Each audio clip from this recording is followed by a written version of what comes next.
తప్పిపోయిన గొర్రె గూర్చి ఉపమానము. మత్తయి సువార్త 18వ అధ్యాయము 11-14 వచనాలు. మీకేమి తోచును?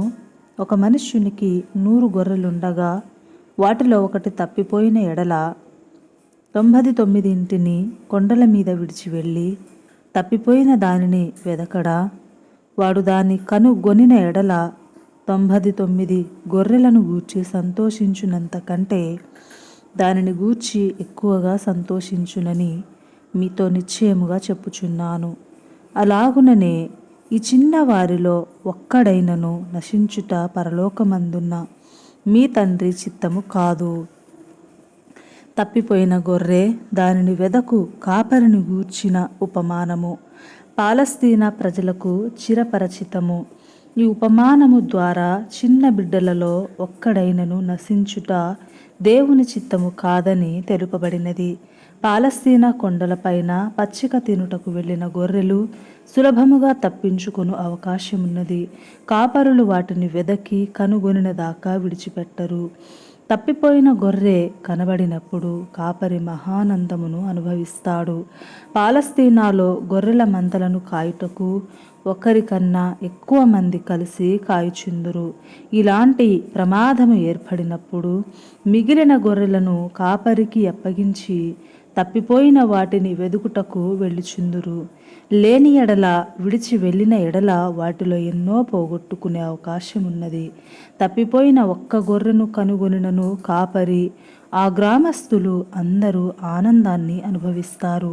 ఈ ఉపమానము ద్వారా కొన్ని ఆధ్యాత్మిక సత్యములు నేర్చుకోవచ్చు. నంబర్ 1 ఏంటంటే దేవుని ప్రేమ ప్రతి వ్యక్తి ఎడల ఉన్నది. 99 గొర్రెలుండుట సంతృప్తికరము కాదు. తప్పిపోయిన ఆ ఒక్క గొర్రెను సంరక్షించుటకు అనగా తప్పిపోయని ప్రతి వ్యక్తి రక్షణ సంరక్షణల ఎడల దేవుడు ప్రేమ కలిగి ఉన్నాడు. నెంబర్ 2, దేవుని ప్రేమ సహనముతో కూడినది. తప్పిపోయిన గొర్రె తనంతటా తాను తప్పిపోయి తప్పిదము చేసినను కాపరి దాని ఎడల శ్రద్ధ కలిగి ఉన్నాడు. సహనముతో, ఓర్పుతో దానిని కనుగొనే వరకు వెదకుచూనే ఉంటాడు.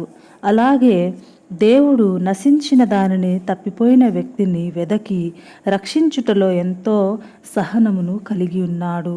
3వదిగా ఏంటంటే దేవుని ప్రేమ వెదకే ప్రేమ. గొర్రె తనంతట తాను తిరిగి వస్తుందని కాపరి వేచి ఉండడు, తానే వెదకి కనుగొంటాడు. అలాగే దేవుడు తప్పిపోయిన మానవుల ఎడల ప్రేమ కలిగి ఉన్నాడు. దేవుని విడిచి తప్పిపోయిన మానవులను వెదకి రక్షించుటకు క్రీస్తు లోకమునకు వచ్చాడు. 4వది ఏంటంటే దేవుని ప్రేమ ఆనందించే ప్రేమ. తప్పిపోయిన గొర్రె దొరికినప్పుడు కాపరి శిక్షించలేదు. తప్పిపోయిన కుమారుడు తిరిగి వచ్చినప్పుడు లూకాసు సువార్త 15వ అధ్యాయము 11-24లో మనం చూస్తే తండ్రి దండించలేదు, ఆనందించి సంతోషించాడు. పాపి దేవుని యొద్దకు తిరిగి వస్తే దేవునికి ఆనందమే గాని ఆగ్రహము ఉండదు. 5వదిగా దేవుని ప్రేమ సంరక్షించే ప్రేమ. ఈ ప్రేమే తప్పిపోయిన దానిని వెదుకుటకు మరియు సంరక్షించుటకు దోహదపడును గనుక దేవునికి ఎవ్వరూ నశించుట ఇష్టము లేదు. ఈ చిన్న వారిలో ఒక్కడైనను నశించుట పరలోకమందున్న మీ తండ్రి చిత్తము కాదు అని మత్తయి సువార్త 18వ అధ్యాయం 14వ వచనంలో మనం చూస్తాము.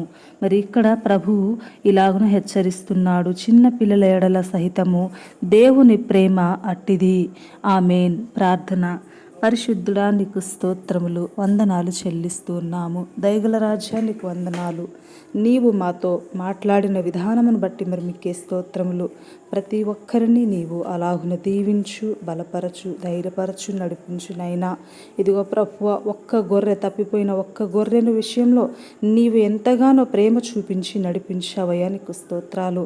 ఎందరైతే తప్పిపోవచ్చున్నారో వారి పక్షాన నీవే ఉండి నడిపించమని యేసే నామములో అడుగుచున్నాను తండ్రి.